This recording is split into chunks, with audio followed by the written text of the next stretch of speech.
보시는 것처럼 완전 새 집입니다. 게다가 정말 고급스럽기까지 한데요. 다른 전원주택과 달리 주변 생활권도 매우 좋습니다. 바로 이런 집이 3억 가까이 폭락했습니다. 안녕하세요, 이사장입니다. 오늘도 보기 드물고 꽤나 괜찮은 물건을 갖고 왔는데요. 핵심은 지은 지 2년밖에 안 된 정말 고급스러운 2층 집이 3억 가까이 폭락했다는 겁니다. 전원주택 하면 사실 생활권이 불편하죠. 하지만 이 집은 넘어지면 바로 코 닿을 정도의 초중고 아파트 대단지가 밀집되어 있어 도심 속 전원생활을 즐기는데 최고의 환경이라 할 수 있습니다. 다만 이제 주의할 점이 있으니 반드시 영상 끝까지 봐주시고요. 그래야 이 집의 특징을 완벽히 이해할 수가 있습니다. 그리고 구독을 눌러주시면 다른 사람들보다 더 빨리 해당 물건 정보를 받아보실 수가 있으니 참조하시기 바랍니다. 본건까지 이제 한번 쭉 들어가 보도록 하겠습니다. 이제 요 도로가 대략 차 겨우 한 두 대도 좀 빡세긴 한데 한 6m에서 한 7m 되는 그런 도로입니다. 그래서 이제 주변에 보면은 대부분 이제 본건과 비슷한 그 어떤 전원주택들이 많이 있습니다. 그렇죠? 그래서 그냥 뭐 작은 어떤 단독이나 전원주택이 아니라 이런 식으로 본건도 약간 고급스러운 전원주택이죠. 그래서 그런 전원주택 단지들이 모여 있는 그런 동네입니다. 그래서 약간 이제 그 산 쪽에 있다 보니까 약간 오르막길이고요. 그래서 이제 도로 사정이나 그 다음에 주변 인근에 있는 전원주택들 사정을 보면은 꽤나 이제 최근에 조성된 그런 단지고 최근에 지어진 건물이다라고 좀 볼 수가 있습니다. 그래서 약간 오르막길이긴 한데 가는 길까지 요거는 이제 도로폭이 좀 커요. 한 8m 정도 되는 것 같아요. 그래서 요거 같은 경우는 이제 차가 왔다 갔다 두 대 정도 할 수가 있고요. 그래서 이제 주변에 보면은 이런 식으로 벽돌집도 있고요. 어떤 이제 주인들 취향에 맞게끔 이런 식으로 지어진 집들이 꽤나 많았습니다. 그래서 이제 쭉 올라가면은 여기 뭐 앞에 소나무가 이제 이렇게 크게 기울어져 있는 그런 상태도 있고요. 그 다음에 집들과 집 간에 어떤 이제 개인 프라이버시가 확실하게 있는 것처럼 그 담장들로 이렇게 집집마다 좀 구획이 되는 그런 풍경이었습니다. 그래서 좀 더 올라가 보면은 계속 올라가도 이제 이런 식으로 계속 전원주택 단지 대부분 이제 벽돌집이 많더라고요. 본건도 이제 보면은 벽돌집이긴 한데요. 그래서 쭉 들어가 보면은 이쪽 왼쪽으로 꺾어서 쭉 가다 보면은 본건이 있는데요. 요 같은 경우는 이제 좀 안쪽에 있죠. 그래서 안쪽에 있고 그리고 본건 같은 경우는 땅이 커요. 이런 집들의 특징이 뭐냐면 대부분 땅이 큽니다. 그래서 이제 본건뿐만 아니라 주변 상황한 그러니까 주변 집들도 대부분 비슷한 상황이에요. 그래서 쭉 보면은 이제 정면 쪽에 있죠. 그래서 이제 정면에 바로 보이는 게 본건은 아니고요. 정면 바로 옆에 있는 거예요. 그래서 이렇게 이제 좀 가다가 오른쪽에 돌아보면은 있습니다. 이제 요게 이제 보이는 게 이게 이제 본건의 모습입니다.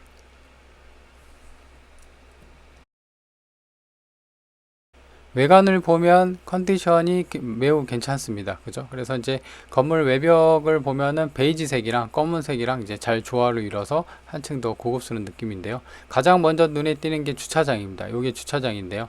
그래서 총 3대를 주차를 할 수가 있고 샀다가 이제 올라갔다 내려갔다 뭐 그렇게 될 수 있는 그런 구조입니다. 다른 집들은 이제 샷다를 열어놓거나 아예 없는 집도 많은데요. 이 집에 같은 경우는 이렇게. 근데 여기가 보는 게 이제 지하층입니다. 지하층에 주차장이 있는 거고요. 그 다음에 정면에 보이는 게 이제 현관 입구고요. 그래서 주차장도 이렇게. 그리고 옆에 요것도 이제 주차장인데요. 좀 자세히 한번 이따가 한번 보도록 할게요.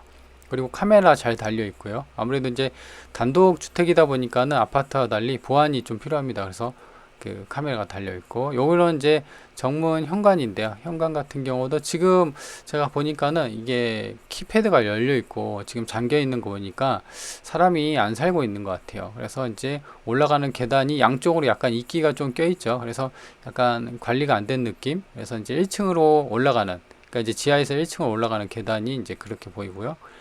이렇게 다시 보더라도 건물 외관이 잘 빠졌어요. 그죠? 색감도 좋고요. 그래서 일단 이제 정면에 보이는 게 정문 유리면으로 보이는 게 이제 원래는 주차장인데 창고 용도로 쓰는 것 같아요. 지금 주차 라인도 그려져 있고 그 다음에 현재 살고 있지는 않는 것 같은데 어떤 짐들이 널브러져 있고요. 요거는 이제 어떤 지상 1층으로 올라가기 위한 어떤 계단인 것 같은데 철제 계단인 것 같은데 이건 치워야겠죠. 그래서 이제 다시 한번 이렇게 보더라도 건물이 이제 파손되거나 그렇게 있는 것 같지는 않아요. 그죠? 근데 이제 좀 아쉬운 점은 안에 이제 사람이 안 살고 있어서 좀 볼 수 있으면 좋을 텐데 그러지 못하는 게 조금 아쉬웠습니다. 그래서 이제 건물을 보면은 이제 지층부터 볼게요. 여기가 이제 지하고 지하는 이제 주차장으로 31평이에요. 그래서 총 3대를 주차할 수가 있고요. 1층입니다. 베이지 벽돌의 1층이고요. 그래서 1층 지층에서 1층 올라가는 계단을 통해서 올라가면은 이런 식으로 통창으로 그 다음에 베이지 벽돌로 1층이 보입니다. 총 평수는 24평이고요. 그래서 방 하나, 화장실 하나, 좀 작게 빠졌죠? 24평인데. 근데 이제 거실하고 주방을 좀 크게 뺀 것 같아요. 2층입니다. 1층 바로 위에 이제 검은색 벽돌이 눈에 띄고요. 2층은 이제 12평.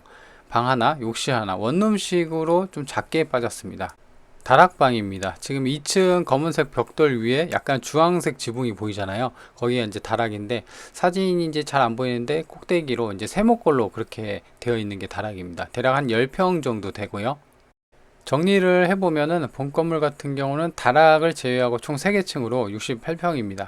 근데 이제 지층이 주차장으로 빠져 있고요. 1층, 2층이 이제 방 하나씩, 화장실 하나씩 해서 방 2개, 화장실 2개. 그래서 이제 뭐 방 개수가 많이 빠진 게 아니라 어떤 이제 대가구, 그러니까 식구 수들이 많은 집들을 위한 게 아니라 이제 소위 말하는 이제 혼자 사시는 분들 아니면 2인 식구 이렇게 이제 소규모로 사시는 그런 세대한테 좀 적합한 그런 전원주택이라고 볼 수가 있습니다. 지적도를 보면 땅 모양은 직사각형으로 번듯하게 잘 생겼습니다. 그리고 땅이 206평인데요. 그 중에 10평이 이제 도로 지분으로 나왔고, 그 다음에 본권 같은 경우가 196평이 있고, 그 위에 이제 건물이 있습니다. 근데 이제 위에서 다른 지도를 보면은, 이렇게 건물하고, 그 다음에 주차장하고 이렇게 따로 분리된 모습이 보이는데요. 건물이라고 표시된 게 아까 보는 것처럼 1, 2층 다락까지는 그 건물이고요. 그 다음 주차장이 아까 도로변에서 봤을 때 가장 먼저 눈에 띄는 게 이제 주차장이었습니다. 주변을 한번 살펴볼 텐데요. 아까 진입로 올라올 때 그 주변을 살펴봤는데 대부분 이제 본권 주택처럼 상황이 비슷해요. 고급스러운. 지금 정면에 보이는 거는 이제 회색깔의 벽돌집이 되어 있고요. 이런 식의 약간 고급스러운 느낌의 단독 주택들이 몰려 있습니다. 저 앞에가 보이는 게 이제 아파트인데 이렇게 아파트 도심에서 좀 떨어진 동떨어진 위치라 되게 조용하더라고요. 현장 분위기가. 그래서 그렇게 이제 도심 속에서 좀 떨어진 곳에서 충분하게 전원 생활을 할 수 있는 그런 주택 단지들이 몰려 있는 그런 위치였습니다. 요거 같은 경우는 이제 대부분 그 벽돌집으로 마감을 했어요. 생활권 5분 거리라고 했는데요. 좀 자세히 보면은 인근 바로 앞에 초등학교랑 중학교, 고등학교가 많이 있고요. 그 다음에 아파트들이 밀집되어 있으니까 주거 인프라가 꽤 괜찮아요. 그리고 하나로마트나 대형마트, 식자재 마트도 있고요. 시장도 있고, 그리고 스타벅스도 있고. 그래서 뭐 이 정도면은 사실 바로 5분 거리에 도심 쪽에서 바로 5분 거리에 이렇게 생활 편의시설이 이용할 수가 있는 게 어떻게 보면은 가장 큰 장점이라고 할 수가 있죠. 그리고 본건 같은 경우는 이제 화성에 있는데요. 화성시청에서 13분 거리에 있어요. 그러니까는 화성시청이 사실 시내잖아요. 그래서 시내까지도 차로 한 10분, 15분이면 갈 수 있다라는 겁니다. 그리고 차로 20분 거리에 서해안하고 평택 시흥고속도로를 이용할 수가 있어서 외곽, 그러니까 이제 지방으로 가기에도 참 좋은, 외곽으로도 빠지기에도 좋은 그런 위치에 있다라고 볼 수가 있습니다. 임차인 현황을 볼 텐데요. 보면은 일단 결론부터 얘기하자면 보증금 전세로 3억 8천에 선순위 세입자가 있습니다. 말소 기준일, 그러니까 최선순위 설정일이 2023년 11월 7일인데 그보다 앞선 2022년 5월 31일 선순위 세입자가 있다. 이건 이제 낙찰받고 물어줘야겠죠. 근데 이제 이게 보면은 등기부를 보면 알 텐데 이게 축협에서 한 1,000만 원 정도밖에 가압류가 안 잡혀 있어요. 그렇죠? 그래서 지금 최저가가 아직까지도 이 보증금에 못 미쳐요. 그래서 만약에 4억이나 5억에 낙찰이 되면은 이분 같은 경우는 이 세입자분 같은 경우는 배당 요구를 했기 때문에 만약에 5억에 낙찰됐다. 그러면 이분은 이제 배당금에서 축협거 빼고 요 3억 8천을 또 받아가는 거거든요. 그래서 낙찰받고 받아 나가기 때문에 물어줄 건 없다. 선순위이긴 하지만 낙찰받고 물어줄 거는 없다라는 겁니다. 그래서 지금 등기부 등본을 보면요, 용인 축협이 최선 순위로 잡혀 있죠. 가압류로. 그래서 지금 청구 금액이 780인데 1000만원도 안 되죠. 그래서 요거 같은 경우는 이제 중요한 거는 입찰 당일날 제일 먼저 법원 게시판 있죠. 요걸 봐야 됩니다. 당일날 취소될 수 있기 때문에 금액이 너무 작잖아요. 그래서 취소가 될 수 있으니까 이런 부분은 다시 참고를 해야 된다. 사건 번호 2024 타경 51648, 감정가는 8억 1천, 최저가는 5억 7천. 그러니까 거의 3억 가까이 폭락을 했죠. 보증금은 5,700. 그리고 2022년 보존 등기니까 지은 지 2년 차죠. 그래서 건물 외관이 매우 깔끔했다.